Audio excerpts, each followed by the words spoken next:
கிறிஸ்துவ மதத்தில் அடிக்கடி ஒரு வார்த்தையை அதிகமாக பயன்படுத்துவாங்க. அது என்ன வார்த்தை அப்படின்னா, சாத்தான் அப்படின்னு சொல்லுவாங்க. நீங்கள் கேள்விப்பட்டிருப்பீங்க.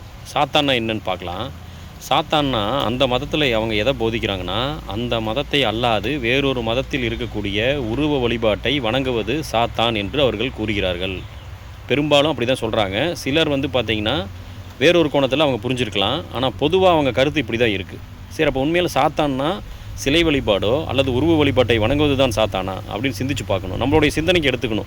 எந்த ஒரு மதமே இல்லை எந்த ஒரு புத்தகத்திலையோ நீங்கள் படித்தாலோ உங்களுக்கு ஒரு குருவோ ஒரு மகானோ ஒரு போதகரோ ஒரு தலைவரோ ஒரு ஆசிரியரோ கூறாரு அப்படின்னா உங்களுடைய சுய சிந்தனை இல்லாமல் நீங்கள் சுயமாக நீங்கள் எந்த ஒரு முடிவு எடுக்கக்கூடாது.